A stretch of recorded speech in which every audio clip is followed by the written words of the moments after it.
Hi friends, welcome back to the channel zyar recipes. நம்ம இன்னைக்கு நம்ம வீட்ல ஏலக்காய் பருப்பி தான் செய்ய போறோம். கண்டிப்பா நீங்க 90s கிட்டானா இந்த ஏலக்காய் பருப்பி எல்லாருக்குமே ஞாபகம் இருக்கும். இது நிறைய பெட்டி கடைகள்ல கிடைக்கும். இப்போயும் வந்து எங்க சொந்த ஊர்ல பாத்தீங்கன்னா இந்த ஏலக்காய் பருப்பி கிடைக்குது. இந்த ஏலக்காய் பருப்பி நம்ம வீட்லயே செய்யிறது ரொம்ப சிம்பிள் தான். இது எப்படி செய்யலாம்ங்கறத பார்க்கலாம் வாங்க. அதுக்கு வந்து நமக்கு நடக்கடலை தேவை. இந்த நடக்கடலை பாத்தீங்கன்னா நான் 1/4 கிலோ எடுத்துர்க்கேன். இது நல்லா ஃப்ரெஷா இருக்கறனால நான் அப்படியே தோல் உரிச்சு எடுத்துக்கிறேன். சப்போஸ் நீங்க பச்சை கடலை வாங்குறீங்க அப்படினா நல்லா வறுத்துட்டு அதுக்கு அப்புறம் தோல் உரிச்சுக்கோங்க. சப்போஸ் நடக்கடலை கொஞ்சம் நமத்து போயிருந்துச்சு அப்படினா அதையும் ஒரு சட்டியில போட்டு லைட்டா வறுத்துட்டு அதுக்கு அப்புறமா தோல் உரிச்சுக்கோங்க. இப்போ இந்த மாதிரி பிளேட்ல போட்டு நம்ம உரிக்கிறதை விட இந்த மாதிரி ஒரு கவர்லயோ இல்ல துணி பையிலயோ போட்டு இந்த மாதிரி நல்லா கசக்கணும்னா ஈஸியா தோல் உரிஞ்சு வந்துரும். இது ஈஸி டெக்னிக், கண்டிப்பா ஃபாலோ பண்ணி பாருங்க. கவர்ல போறதை விட நீங்க துணி பையில போட்டீங்கன்னா நல்லது. ஏனா கவர் கிழிஞ்சு போயிடும். நான் உங்களுக்கு வீடியோல காமிக்கணும் அப்படிங்கிறதுக்காக மட்டும் தான் நான் கவர்ல யூஸ் பண்ணேன். கவர் யூஸ் பண்ண வேண்டாம், துணி பையே பெஸ்ட். இப்போ இந்த மாதிரி எல்லாத்தையும் நல்லா கசக்கி எடுத்தீங்கன்னா தோல் தனியா நமக்கு வேர்க்கடலை தனியா வந்துரும். இப்போ பாருங்க கம்ப்ளீட்டா தோல் எல்லாம் நல்லா உரிஞ்சிருச்சு. இப்போ சூப்பரா நமக்கு வேர்க்கடலையில இருந்து தோல் தனியா பிரிஞ்சு வந்துருச்சு. இப்போ இத ஒரு தட்டல கொட்டி நம்ம தோல் தனியா இல்ல நடக்கல தனியா தான் எப்பவுமே பிரிச்சு எடுப்போம். நானும் அப்படி தான் செஞ்சிட்டு இருந்தேன். ஆனா இன்னொரு ஈஸி டெக்னிக் உங்களுக்கு சொல்றேன். நான் உங்க வீட்ல இந்த மாதிரி பிளாஸ்டிக் கூடையோ இல்ல இந்த மாதிரி ஸ்டெயின்லெஸ் ஸ்டீல்ல ஏதாவது ஒரு கூடை இல்ல வடிகட்டி மாதிரியே இருக்கும். அந்த இதுல நம்ம வேர்க்கடலை போட்டோம்னா நம்மளோட தோல் எல்லாம் தானா கீழ விழுந்துரும். இது ஒரு ஈஸி டெக்னிக், ரொம்ப ஈஸியானது, ரொம்ப சிம்பிளாவும் எந்த வீட்ல எந்த குப்பையும் பறக்காம இது ஈஸியா செஞ்சிரலாம். ஆனா ஓட்டைகள் மட்டும் கொஞ்சம் நெருக்கமானதா இருக்கணும். ரொம்ப தூரமானதா இருந்தா உங்களுக்கு நடக்கல்ல கீழ விழுக ஆரம்பிச்சிரும். இப்போ என்னோட ஸ்டெயின்லெஸ் ஸ்டீலை விட இந்த மாதிரி பிளாஸ்டிக் கூடையில கொஞ்சம் நெருக்கமா இருக்கு ஓட்டை. திரும்ப இதல சலிச்சு காமிக்கிறேன் பாருங்க. சுத்தமா எல்லா குப்பையும் போயிட்டு வெறும் நடக்கல மட்டும் இருக்கும். சோ இந்த மாதிரி ஈஸி டெக்னிக் கண்டிப்பா ஃபாலோ பண்ணி பாருங்க. இது ரொம்ப யூஸ்ஃபுல்லா இருக்கும். இப்போ பாருங்க நடக்கல தனியா தோல் தனியா வந்துருச்சு. 1-2 தோல் இருக்கும். அத நம்ம கையில கூட எடுத்து போட்டுக்கலாம்.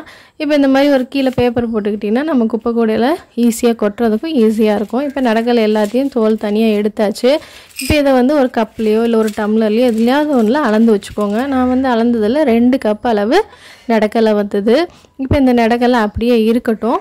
இப்போ ஒரு மிக்ஸி ஜார் எடுத்துக்குவோம். மிக்ஸி ஜார் கண்டிப்பா ட்ரையா இருக்கணும். கொஞ்சம் ஈரமா இருந்தாலும் வெயில்ல காய வச்சுக்கோங்க. இல்லாட்டி நல்லா தொடச்சி எடுத்துக்கோங்க. இதுக்கு அதே கப்ல நம்ம எந்த கப்ல நடக்கல அளந்தோமோ அதே கப்ல 2 கப் அளவு சர்க்கரை எடுத்து ஃபர்ஸ்ட் நல்லா சர்க்கரையை பவுடர் பண்ணிக்குவோம். இந்த நடக்கல பருப்பி ஏலக்காய் பருப்பி பாத்தீங்கன்னா நல்லா இனிப்பா இருக்கும் நம்ம கடையில வாங்குறது. அதனால ப்ரொபோர்ஷன் நம்ம 2 கப்புக்கு 2 கப் சர்க்கரை எடுத்தோம்னா தான் கரெக்ட்டா இருக்கும். இதுக்கு ஏலக்காய் கண்டிப்பா சேர்த்தணும். இப்போ சர்க்கரையை நல்லா நைஸா அரைச்சதுக்கு அப்புறமா ஒரு 6 ஏலக்காய் எடுத்து அதையும் நல்லா ஃபுல்லா நைஸா அரைச்சு எடுத்துக்கிட்டேன்.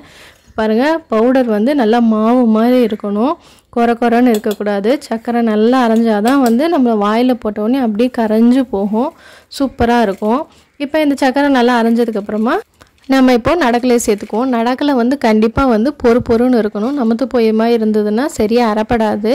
நம்ம நல்லா பொறுன்னு இல்லைன்னா ஒரு தடவை கூட கடாயில நல்லா வறுத்துட்டு அதுக்கு அப்புறம் நடக்கலையை சேர்த்து அரைங்க. நடக்கலை சேர்த்து ரொம்ப நேரமும் அரைக்க கூடாது. அது நடக்கலை பாத்தீங்கன்னா இது எண்ணெய் விட ஆரம்பிச்சிடும். அதனால சும்மா ஒரு 4-5 டைம் பல்ஸ்ல வச்சு திருப்பி எடுத்தீங்கன்னா போதும். இந்த மாதிரி நல்லா பவுடர் ஆயிரும். இப்போ இத அப்படியே எடுத்து ஒரு பிளேட்ல கொட்டிக்குவோம். பிளேட்ல கொட்டிட்டு நல்லா mix பண்ணுங்க. ஏனா நம்ம சக்கரை அடியில இருக்கறனால சரியா mix ஆகாம இருக்கும்.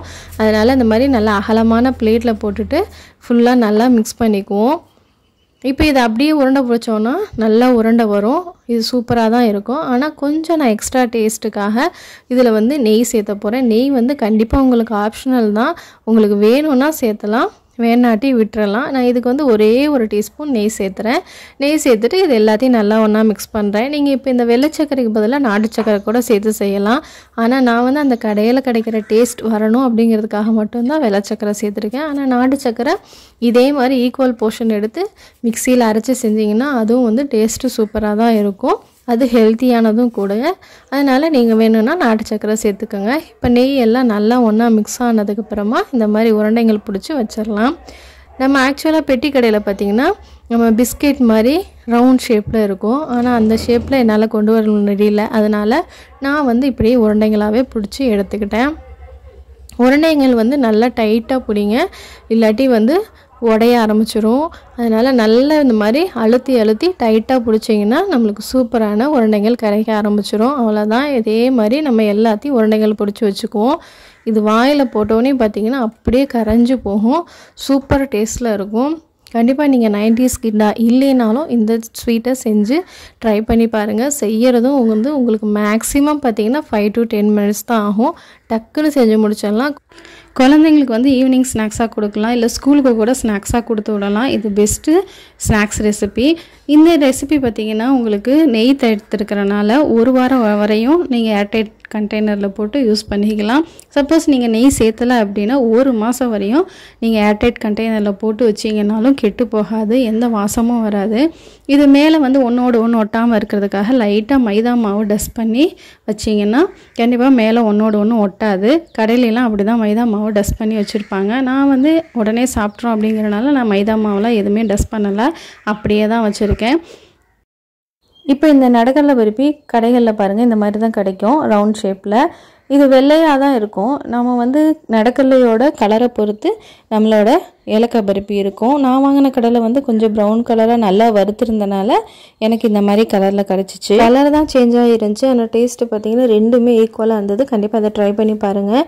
இதில் வந்து பார்த்திங்கன்னா நம்ம நடக்கடலை தான் அதிகமாக சேர்த்துறோம். ஆனால் ஏன் இதுக்கு ஏலக்காய் பருப்பின்னு பேர் வந்துச்சுன்னு தெரில. உங்களுக்கு எதுக்காவது தெரிஞ்சுன்னா கமெண்ட் செக்ஷனில் சொல்லுங்கள். நான் உங்களை இன்னொரு இன்ட்ரெஸ்டிங்கான வீடியோவில் சந்திக்கிறேன். அதுவரை டேக் கேர், பை பாய்.